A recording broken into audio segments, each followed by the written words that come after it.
NASCAR has issued penalties in the wake of the fight with Ricky Stenhouse Jr. and Kyle Busch after Busch purposely wrecked him on the racetrack on the second lap of the All-Star race at North Wilkesboro.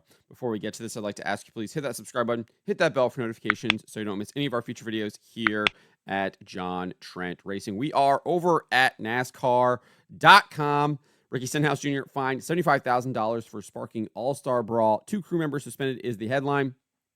The blog post reads, NASCAR officials issued penalties Wednesday morning stemming from an altercation after Sunday's NASCAR all-star race, fining Ricky Stenhouse Jr. $75,000 for punching fellow driver, NASCAR Cup Series driver, Kyle Busch, and suspending 2 crew members from the number 47 JTG Daugherty racing team. Stenhouse's knock set off a post-race fracas between his crew and Busch's number 8 Richard Childress racing team in the Cup Series garage at North Wilkesboro. Officials handed down multi-race suspensions to 2 crew members and also indefinitely suspended Richard Stenhouse, Ricky's father, for violations of the NASCAR Member Code of Conduct, sections 4.4.d in the NASCAR rulebook. Team mechanic Clint Myrick was suspended for the next 8 Cup Series races through events at Pocono Raceway on July 4 for his role.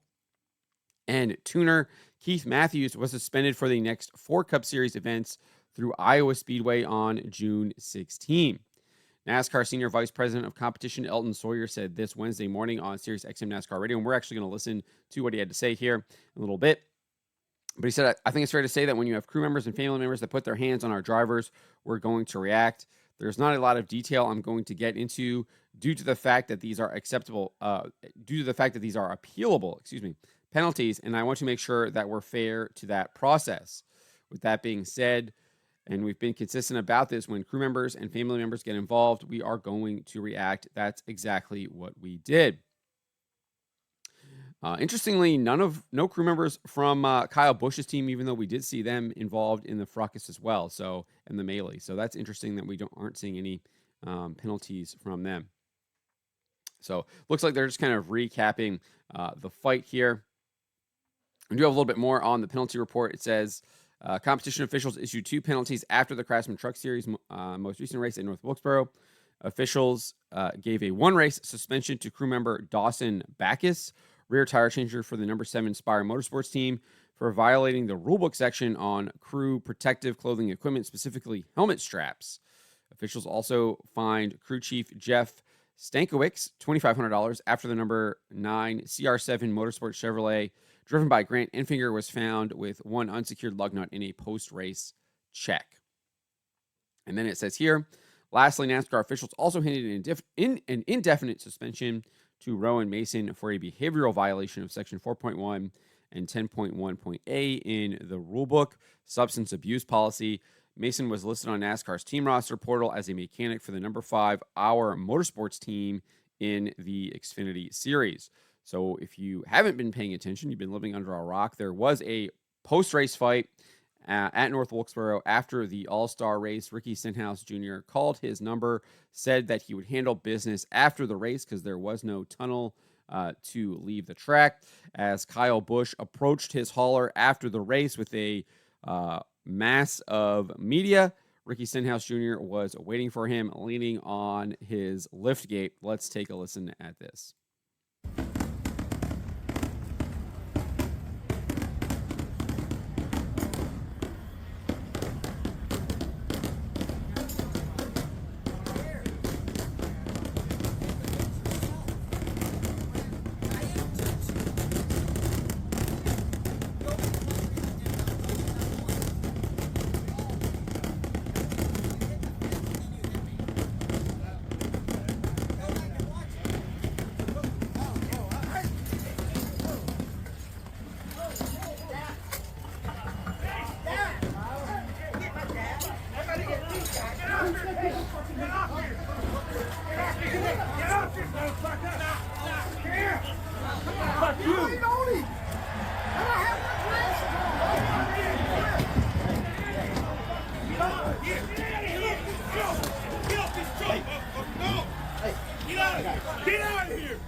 So that was the fight. As you can see, there were, it looks like, multiple crew members from Kyle Busch's team that were also involved in it there. Obviously, the big gas guy there, or Jackman, I think he's the gas guy, was just kind of chucking people all over the place. It looked like he did indeed tackle Ricky Stenhouse Jr. as well as the security guard. And then you kind of see him throwing two of Ricky Stenhouse Jr.'s crew kind of behind him. And then he's pushing people off of that that ramp there, so, or the tailgate lift. So interesting that he was not suspended, and that we saw two Ricky Stenhouse Jr. crew members suspended, as well as his dad.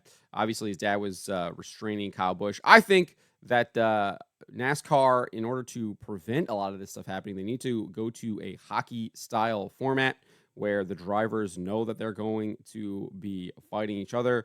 And the security guard there, who's kind of in the lime green shirt, the black guy, we've seen him in a number of he's always kind of there when melees are about to happen. He was there with Ross Chastain and Noah Gragson last year. I think they need to maybe have one or two more of people like him, and they need to act as NHL referees, trying to keep people away from kind of maybe the discussions that are happening. And then when things do come to blows, let the drivers kind of have at it.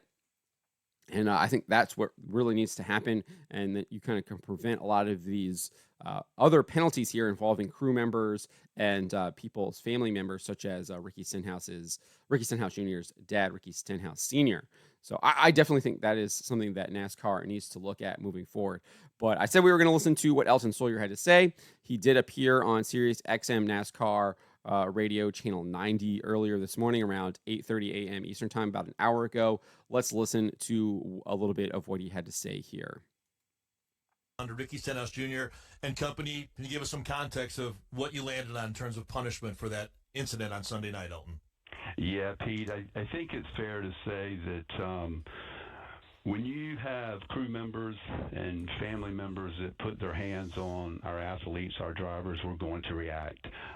There's not a lot of detail that I'm going to get into this morning due to the fact that these are appealable penalties, and I want to make sure that we're fair to that process. So with that being said, again, and we've been consistent with this, when crew members get involved and family members get involved, we are going to react, and that's exactly what we did. And we looked at all the audio and video from the incident on Sunday night. So at this point, that's really all I'm going to comment on the penalties. Well, as far as the Ricky Stenhouse Jr. situation, all right. Well, that wasn't a lot, but he said he wasn't really going to comment. I think there needs to be a little bit more explanation on that. Obviously, he's saying that they're appealable, but I'm not sure why that would have anything to do with the fact that you couldn't really kind of talk about it and explain what your decision was and why you decided to give Ricky Stenhouse Jr. a $75,000 fine, why you decided to suspend two of the JTG Daugherty crew members and not any of the Kyle Busch crew members. I think there's a lot of questions here that are being raised. I also think that the penalties seem to be pretty severe and harsh, especially given the fact that NASCAR was all about promoting this and are likely going to be using it to promote their entire league, entire series for the foreseeable future. This is going to be one of the highlight clips. I mean, we already see them doing that with Ross Chastain and Noah Gragson. These are the things that NASCAR uses to promote itself, because it is one of the draws of NASCAR. And I think it's just kind of a little bit hypocritical by NASCAR to be like, we don't want you to do this, but we're going to use it to promote the sport because we actually like seeing the passion of our drivers. It's utterly ridiculous. Again, they need to institutionalize it within the sport. It needs to be set up kind of like hockey, I believe, where you have some of those security guards that are acting as more like maybe NASCAR officials, and they're actually officiating these throwdowns, these heated arguments that can turn into fisticuffs. And I think there needs to be them kind of keeping these crew members out of it.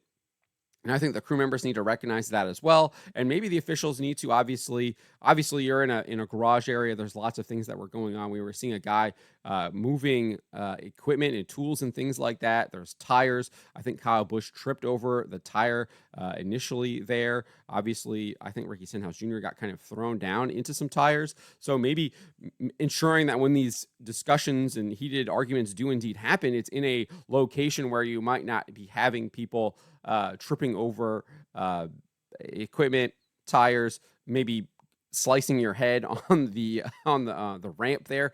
Fortunately, that did not happen, but that was clearly a possibility there. All kinds of crazy things, and that's where maybe you have these security guards, NASCAR officials that I'm kind of positing here are able to create kind of a zone, that a safe, like a safer zone. Obviously, it's not going to be safe because they're going to be fighting potentially, but a safer zone where that keeps kind of the crew members out, the media's kind of at bay. They're not on top of everyone, and you can actually kind of let them handle business. I think that solves a lot of the problems that NASCAR is facing with these penalties. And I think a lot of the criticism that they're going to face from these penalties, I already saw, I think Dale Earnhardt Jr. was like pretty surprised that the penalties were so severe. But those are kind of my thoughts on this. Let me know what you guys make of this. Let me know in the comments below.